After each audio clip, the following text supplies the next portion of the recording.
Hello everyone, today we will study about the classification and application of polymer. The compounds which are having the high molecular mass are formed by the monomers. These are said to be as the polymers.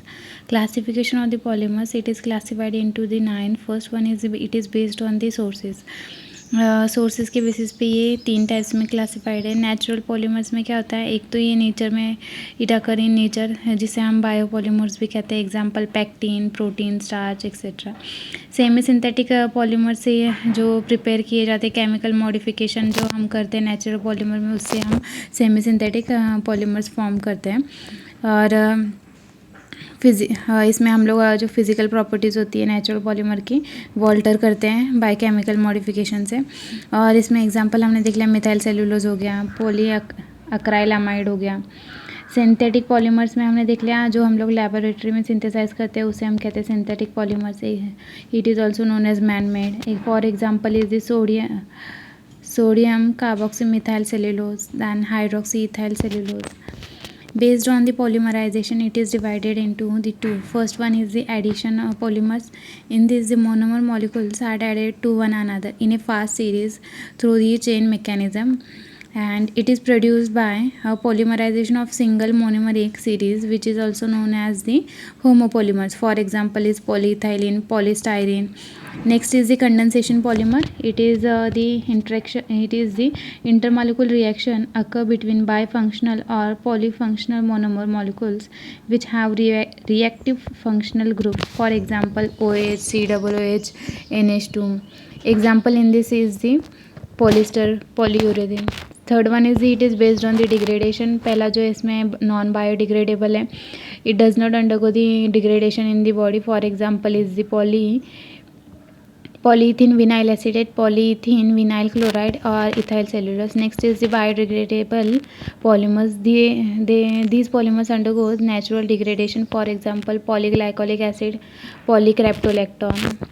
Fourth, it is based on the nature of polymer, water interaction. First one is the hydrophilic polymer. इसमें क्या होता है, polymer जो होता है water insoluble होता है क्योंकि वो it is attach to the non functional groups. Example हमने देख लिया इथाइल सेलुलोज. हाइड्रोफिलिक में क्या होता है, पॉलीमर वाटर सॉल्युबल होते हैं. पॉलीमर जो होते हैं वाटर सॉल्युबल होते हैं, तो क्योंकि उनके they are it is due to the polar charged functional groups. Example is the HPMC, that is the hydroxy propyl methyl cellulose. Next is the hydrogel. It swell when come in contact with the water and it does not dissolve. For example in this is the polyvinyl alcohol or polyvinyl pyrrolidone. Next is the based on the polymers. It is divided into the 3. First one is the linear polymers. It is in this the monomers are linked to one another and they form a long straight chain. They are not having the side chains. They are closely packed and they are having the high density tensile strength. For example, polyethylene and branch chain polymers, they generally possess a long straight chain which are having the different side chains. They are irregularly packed. They possess low density tensile strength and melting point. For example, amylopectin, glycogen. Cross-linked are also known as the network polymers. Two linear chains are joined to each other through covalent bonds. They are three-dimensional. They are hard, rigid and brittle due to their network structures, and they generally do not dissolve in the solvent but they absorb the solvent. It may be due to the covalent because they are covalently bound to each other. For example is the bakelite and the melamine. Next is the sixth one, that is based on the type of monomer. It is divided into the two. One is the homopolymer and the heteropolymers. In the case of the homopolymers, single type of repeat unit होता है, उसे हम लोग homopolymer कहते हैं. Example is polystyrene.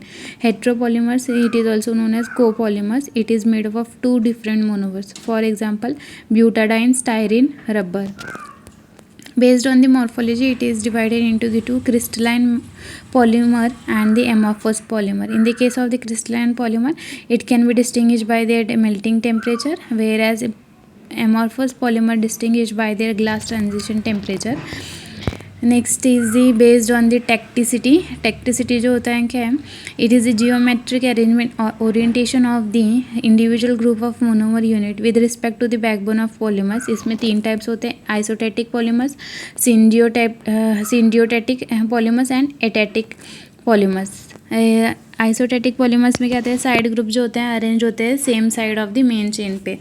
Main chain के main chain मतलब इसमें दिख रहा है ना कि पॉलीप्रोपिन जो एग्जांपल है, इसमें क्या है, एक साइड पे जो है सेम ग्रुप जो है वो अटैच होता है मेन चेन के. सिंडियोटैटिक में क्या होता है, अल्टरनेटली अरेंज होते हैं ये साइड ग्रुप्स. और एटैटिक में क्या होता है, ये रेंडमली कहीं पे भी अरेंज होते हैं मेन चेन के. Properties of the polymers, it includes these polymers are inert, compatible with environment, non-toxic, easy to administer, good mechanical strength. Its fabrication should be easy and inexpensive. So next is the application of polymer. Polymers are used in industries, then they are used in the medical science, and then some of the use in the dosage form is control release dosage form. Reservoir system में हम use करते हैं Ocusert, matrix system, swelling control release system, biodegradable system, osmotically control drug release system.